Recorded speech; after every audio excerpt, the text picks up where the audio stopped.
Hey guys, how are you? I'm making a video on the Canaanites, and here we have a map of where Canaan is approximately located geographically. If we look at another map, you see it covers the area of Palestine, Israel, Jordan, Lebanon, and Syria.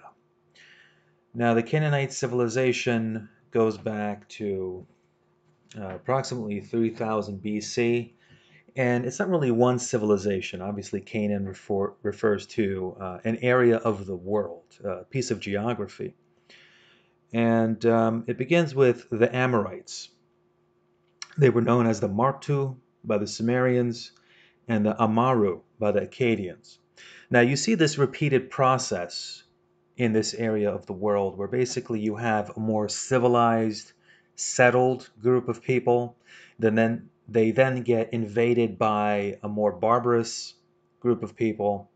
The barbarian invaders then settle, and then they become civilized, and then later on they get invaded as well. So you see this repeated back and forth in this area, constant, or not constant, but repeated warfare, conquest, reconquest, a cycle of invasion, civilization, invasion, and so on. And this process pretty much continues until the second millennium BC when the Israelites enter Canaan and then they begin their invasion and settlement. So, what we see here is basically tension and symbiosis between two types of religious ideas. Because remember, we're focusing on the religion of Canaan and not so much the history of the Canaan region. But specifically here, we're seeing a symbiosis and tension between agricultural fertility or agrarian fertility cults, such as this depiction, and also the nomadic pastoralists. So they actually had different religions, as we'll see, for example, with Baal, very famous god known in the Bible. He's often depicted as a cattle connection there. So you see this connection and symbiosis between these two religious strains, agrarian and the nomadic pastoralist. So these cults were dominated by celestial and astral divinities, and there'll be new intensity with the settlement of the Hebrews later in Canaan. Now, when it comes to the data that we have about this region of the world, Ugarit and the discoveries that were found in Ras Shamra are integral in helping us understand the religious ideas and the mythology of this region of the world. This settlement was found looks like it was roughly between 1450 and 1200 BC. So this gives us a lot of information about this time period, and it's important to understand that while we can extrapolate from the data that we find in Ugarit, Ugarit does not represent all of Canaan. All right, so that's an important caveat to understand. But because of this, the tablets and whatnot that we found there, we are able to determine a lot of information, particularly with the pantheon of Canaan. So El, which is the Semitic word for God, so this is used in the Bible as well. But in the Ugarit pantheon, El was the supreme being. He was the head of the pantheon. His name means God, but again, among the Western Semites, he is a personal deity. He was called powerful, bull, father of gods and man. He's holy, merciful, and very wise. He had two wives, and you'll recognize one of them, Asherah. If you're a Bible geek, Asherah is mentioned in the biblical text. This is a depiction of Asherah. And also his other wife was Anath. And this is a picture of Anath. Now, the main relationship is between El and Asherah. Between these two, she fathered 70 deities, or 70 gods, all with the exception of Baal. So Baal was not produced from that relationship. Baal, again, very famous deity, and he ended up seizing one of El's wives, but we'll discuss that a little bit further. But you see now the connection. So at the top you have El. El has two wives, Asherah and Anath. Then there's 70 gods. Baal is through a different relationship. And a lot of the mythology will obviously center around Baal. Now, in myth, El appears weak, indecisive, and senile. His two wives are taken from him by Baal, the replacement of an old god creator and cosmocrator god by a more dynamic young god specialized in cosmic fertility is a frequent phenomenon. It's something that we see many times in various mythological systems.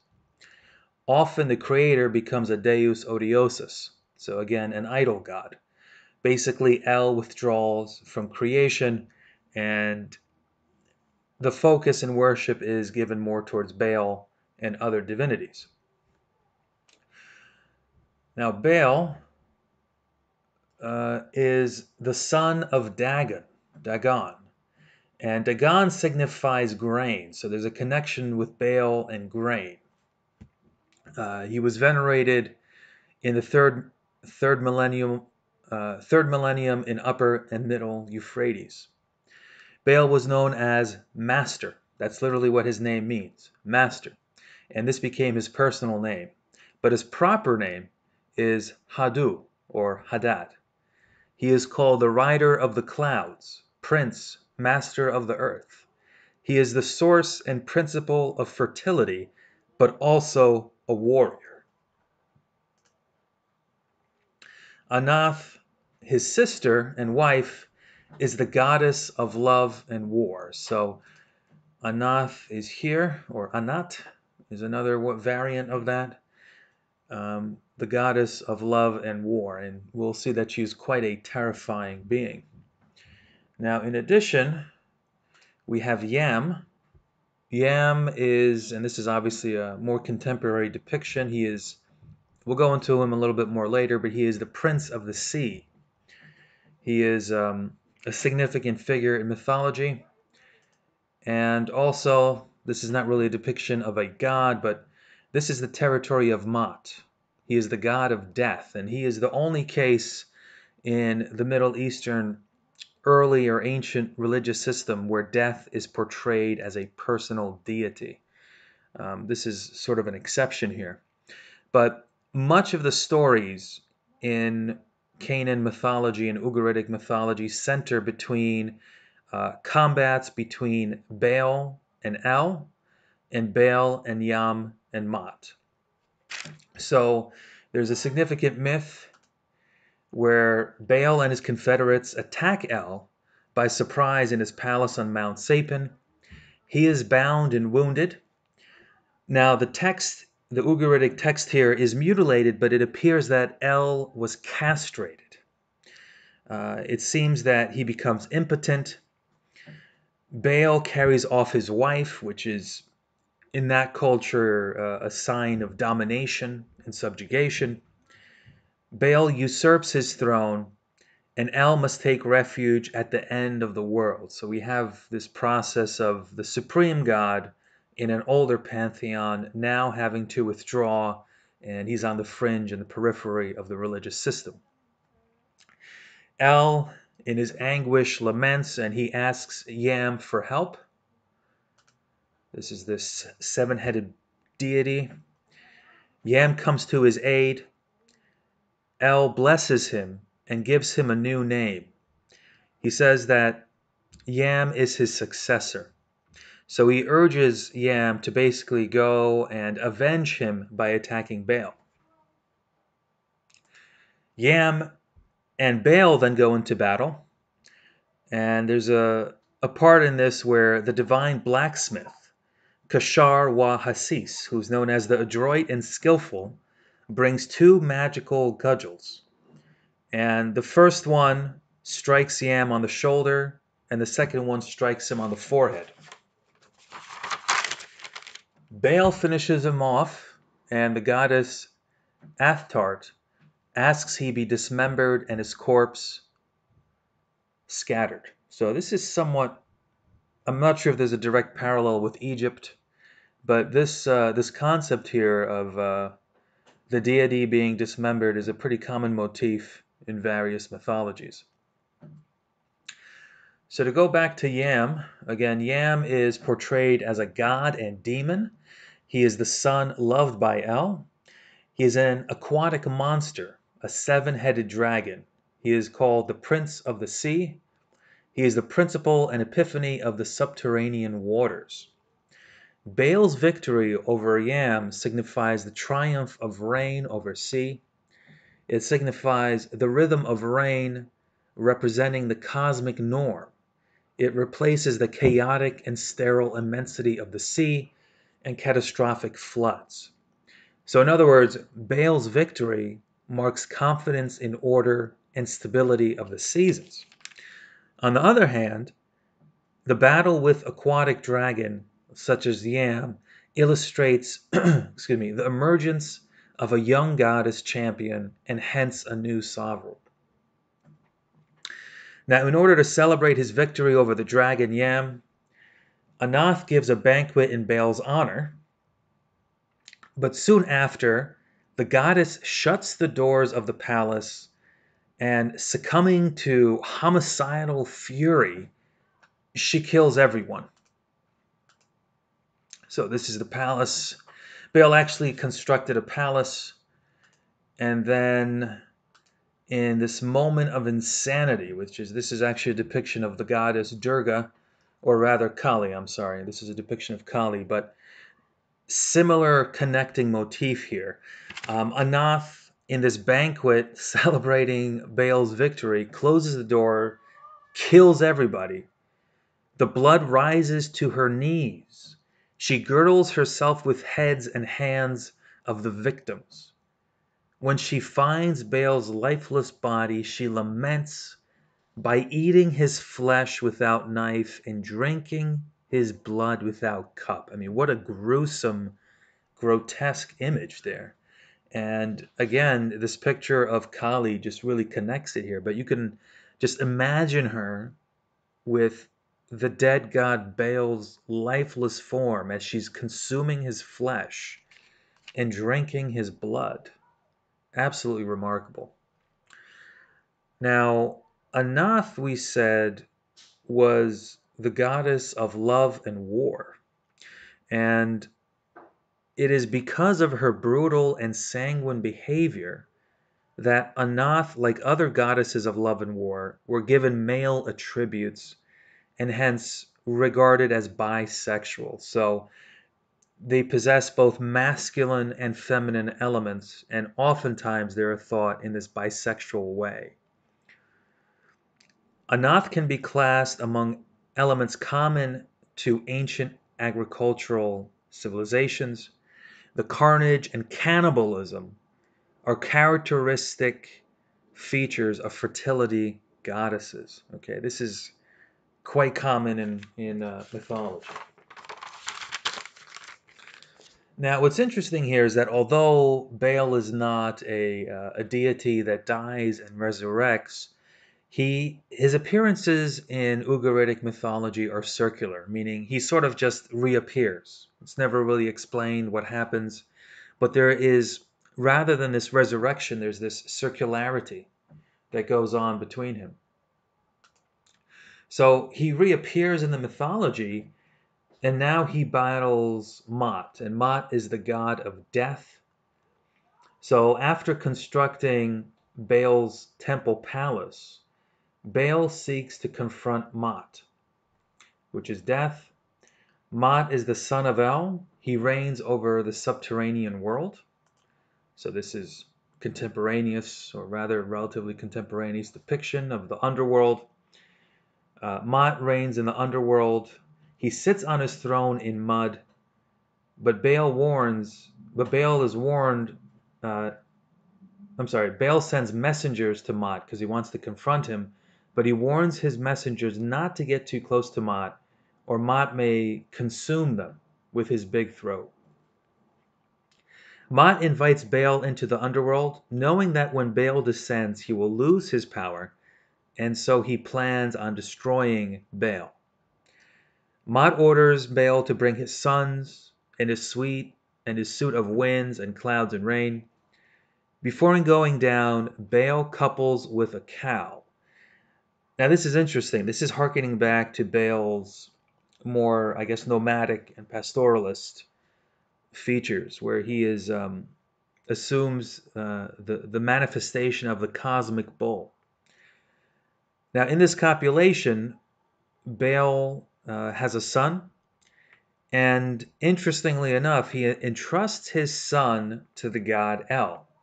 So there's almost this presumption that, despite Baal castrating him and usurping his throne and leading to a battle, they've now made up, and El takes care of Baal's son. So the interest here in Ugaritic myth lies in the fact that Baal, a young god of storm and fecundity, and the recent head of a pantheon, goes down into the underworld to perish like Tammuz in the other mythology we talked about, and other vegetative gods. Now, there's a lacuna here in the Ugaritic text, so we don't really know specifically what happens to Baal, but he dies, he gets killed. And El laments the death of Baal. Anath, again, the goddess of love and war, goes to search for the corpse. She finds it and she lifts him up on her shoulder. She buries him and sacrifices numerous cattle in his name. Anath is obviously pissed off. Her divine husband was killed. And she then seizes Mot. And in another brutal depiction,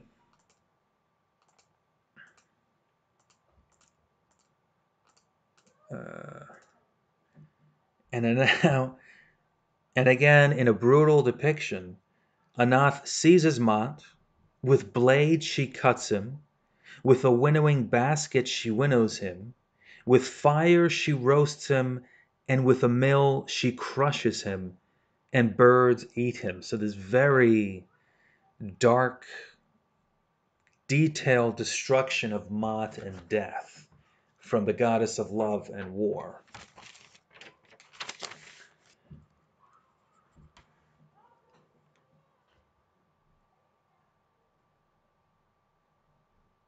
So again, speaking of this circularity, El dreams that Baal is alive and that fat rains down from heaven and honey runs in the wadis.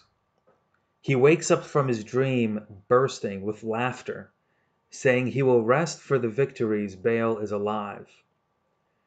Then Yam returns to life, and Mot reappears after 7 years, complaining of his poor treatment. Baal and Mot combat again, but Sapash, who is the goddess of the sun, says it is futile to battle Baal, and finally Mot surrenders to Baal.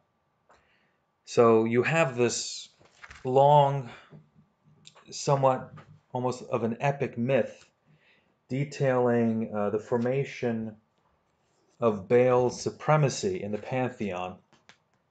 And again, although we don't see reincarnation or resurrection of the god, there is a circularity here.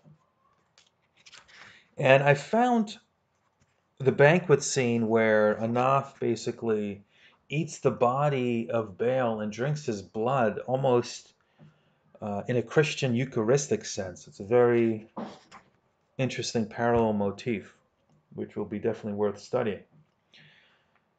But just to finish off here, I'm going to read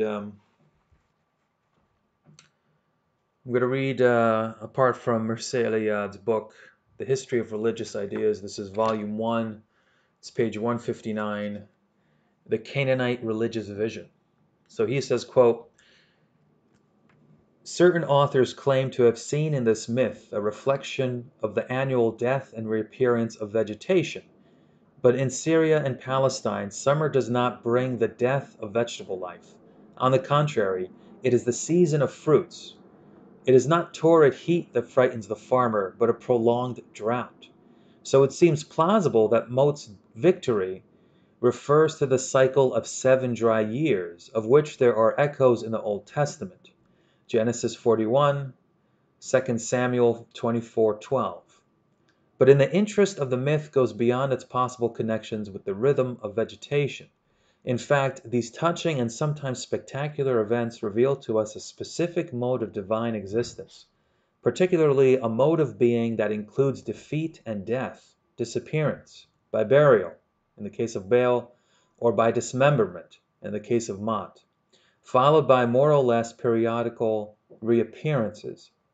This type of existence, at once intermittent and circular, recalls the modality of the gods who govern the cycle of vegetation. However, this is a new religious creation, which aims at integrating certain negative aspects of life into a unified system of antagonistic rhythms. In the last analysis, Baal's combats with his defeats and his victories ensure him the sovereignty of heaven and earth. But Yam continues to reign over the sea, and Mot remains lord over the subterranean world of the dead. The myths bring out the primacy of Baal and hence the perenniality of life and the norms that rule the cosmos and human society. But this very fact, the negative aspects represented by Yam and Mot find their justification. The fact that Mot is a son of El, and above all, that Baal is unable to destroy him, proclaims the normality of death. In the last analysis, death proves to be condition, sine qua non of life. It is probable that the myth that relates the combat between Baal and Yam was recited during the New Year festival, and the myth of the Baal-Mot conflict at the harvest season, but no text so far known mentions these facts. So too we may suppose that the king of whom we now know that he played an important part in the cult, represented Baal in these mythical ritual scenarios. But this is still the subject of controversy. The sacrifices were regarded as food offered to the gods. The sacrificial system appears to resemble that of the Old Testament. It included the Holocaust, the sacrifice of the offering of peace and communion, and the expiatory sacrifice.